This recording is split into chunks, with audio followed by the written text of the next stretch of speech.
ক্যারিগন্যানো nature পার্কটা খুব সুন্দর। এখানে বড় বড় ওক, পাইন আর দেবদারু গাছও রয়েছে।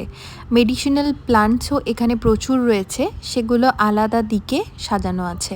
কিছুটা এগোনোর পর দেখলাম এখানে একটা ছোট্ট পার্ক করা রয়েছে, যাতে ছোট বাচ্চারা এসে এখানে খেলাধুলো করতে পারে। আমরাও এখানে বাচ্চাদের সাথে বাচ্চাই হয়ে গিয়েছিলাম। প্রত্যেকটা গাছে এরকম ছোট ছোট বার্ড ফিডার দেওয়া ছিল। আর চলে এসেছি একদম নেচার পার্কের টপে। এখানে ছোট্ট বসার একটা জায়গা রয়েছে, আর সামনে অনেক মূর্তি এখানে তৈরি করা রয়েছে।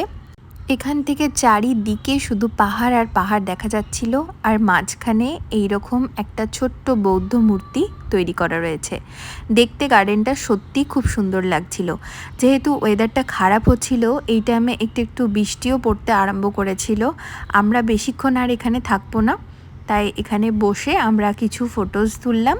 পার্কটা যেহেতু সম্পূর্ণভাবে তৈরি হয়ে ওঠেনি, তাই এখনও পর্যন্ত এখানে প্রচুর কাজ চলছে।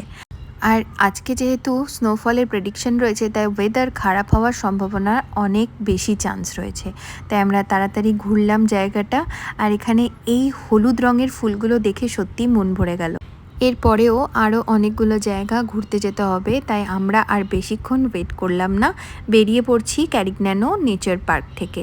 তোমাদের এই জায়গাটা কেমন লাগলো অবশ্যই কমেন্ট সেকশানে জানিও। দেখা হচ্ছে নেক্সট মিনি ব্লগে।